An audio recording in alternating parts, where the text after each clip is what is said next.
ಕಾಶ್ಮೀರ ಅನಂತನಾಗ್ ಜಿಲ್ಲೆ ಫಲ್ಗಾಮಲ್ಲಿ ನಡೆದಿರುವಂಥ ಘಟನೆ ಇದು. ಟೋಟಲ್ ಆಗಿ 27 ಜನ ಮರಣ ಹೊಂದಿದ್ದಾರೆ. ಅದರಲ್ಲಿ ಲೇಡೀಸ್ ಮಾತ್ರ ಏನೂ ಮಾಡಿಲ್ಲ. ಗಂಡಸನ್ನ ಎಲ್ಲರೂ ಹೆಸರು ಎಲ್ಲ ಕೇಳಿ ಸಾಯಿಸಿದ್ದಾರೆ. ಮುಸ್ಲಿಮ್ಸ್ ಆದ್ರೆ ಬಿಡ್ತಾರೆ. ಮುಸ್ಲಿಮ್ಸ್ ಆಗಿ ತಪ್ಪಾಗಿ ಏನಾದ್ರು ಮುಸ್ಲಿಮ್ಸ್ ಹೆಸರು ಹೇಳಿದ್ರೆ ಅವರ ಪ್ಯಾಂಟ್ ಬಿಚ್ಬಿಟ್ಟು ನೋಡ್ಬಿಟ್ಟು ಮತ್ತೆ ಸಾಯಿಸ್ತಾ ಇದ್ದಾರೆ. ಆ ತರ ಕಂಡೀಷನ್ ಅಲ್ಲಿ ಇದೆ. ಅಲ್ಲಿ ಪ್ರತಿಯೊಬ್ರು ಪಾರಾಗಿ ಪ್ರಾಣ ಅಪಾಯದಿಂದ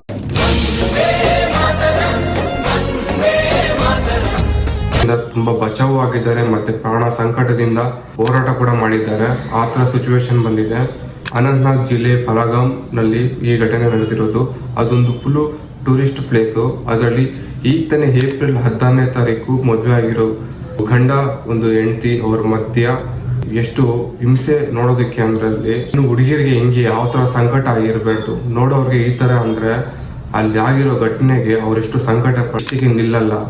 ನಮ್ಮನ್ನ ಯಾಕೆ ಹಂಗೆ ಬಿಟ್ಟಿದ್ರೆ ಸಾಯಿಸ್ಬಿಡ್ಬೇಕಲ್ಲ ಅಂತ ಹೇಳಿದ್ರೆ ಪ್ರಧಾನಿ ಮೋದಿ ನೀವು ಹೋಗ್ಬಿಟ್ಟು ಹೇಳ್ಬೇಕಲ್ವಾ ಅನ್ಬಿಟ್ಟು ಹೇಳ್ತಾರೆ. ಪ್ರತಿಯೊಂದು ಇಂಡಿಯಾ ಹೋಗ್ಬಿಟ್ಟು ಇದು ಏನ್ ಅನ್ಬಿಟ್ಟು ತೋರಿಸ್ಬೇಕು.